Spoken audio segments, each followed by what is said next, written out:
Hello, welcome to the Mirror Sphere. I am Daniel, your host. I hope you're all having a good day, and this is just my second video of the day. I wanted to talk about another video that of a movie that I've watched a long time ago that I rewatched today on Netflix. Actually, it just got onto Netflix. It's called Priest, or The Priest. I think it's Priest. Anyways, it's about an apocalyptic world where vampires and humans have been fighting since the beginning of time. I think there's supposed to be like a book to this, but I never heard of the book. But yeah, it was pretty good for what it is. It's a good movie. The action is pretty fun. The vampires are kind of cool looking. They have no eyes and they have teeth. Like three teeth or whatever. And then they had the first human vampire that showed up, and he looked like Van Helsing a little bit, which is all I laughed about. Anyways, it's pretty much where the humans were being slaughtered by the hundreds. All the world wars were all just humans versus vampires, but the humans just couldn't stop them.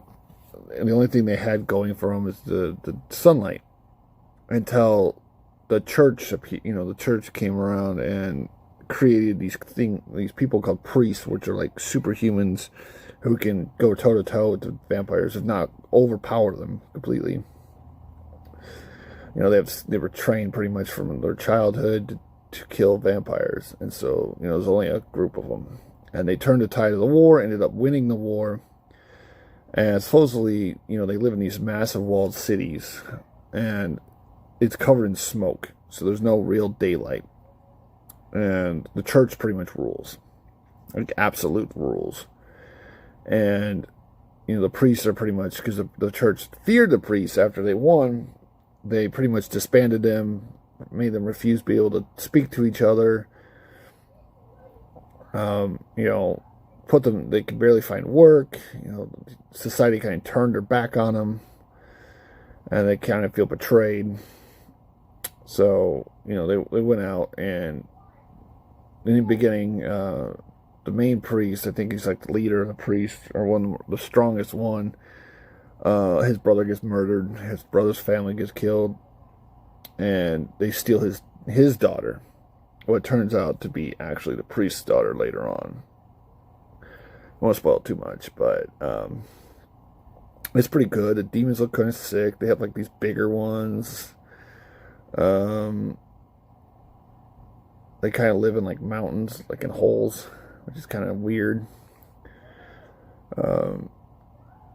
It's pretty dark. It has a couple jump scares here and there. It's not really a horror. It says it's a horror, sci-fi horror, but it's not too much of a horror. But yeah, I watched it a long time ago. So it was pretty interesting getting back into it, watching it again.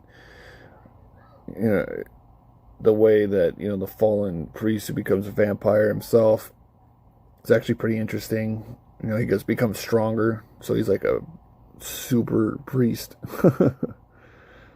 And he pretty much leads. He can stand in daylight, which I thought was interesting. They never spoke about why he could stand in daylight. I think they needed to explain that more. Because, he's supposed to be a human vampire, first of his kind, but he should have been able to, not stand in daylight. Some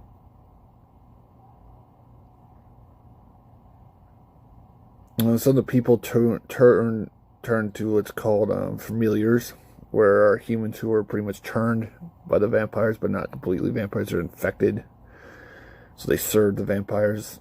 Most of them are kind of nuts.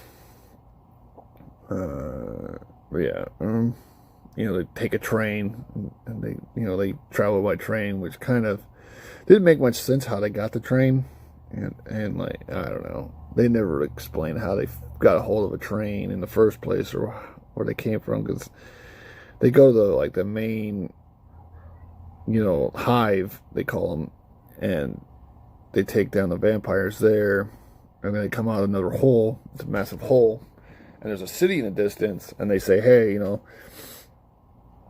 and this whole army came through here and attacked the city, but they all arrived on a train. It'd been more interesting if they built the train inside the hive, and there was like train tracks that went out, and they connected with the actual train tracks.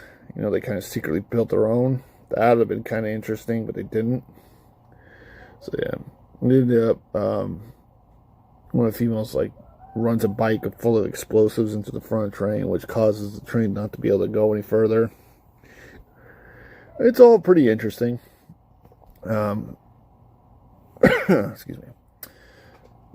But yeah, it's just one of those, you know, it's not, I would, if I was going to rate it, I'd give it a 7 out of 10. Mostly because, you know, it's good.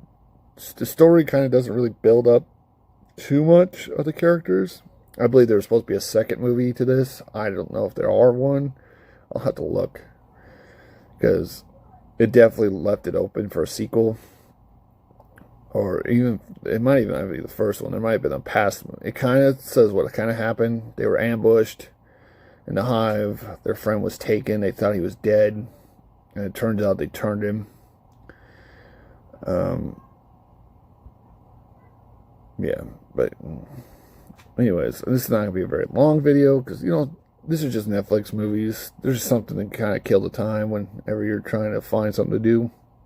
It's not bad. It has some cool, you know, graphics in it. The vampires kind of look interesting. But anyways, I guess that's all I got. I hope you're all staying safe, staying healthy, and, you know, having a good time.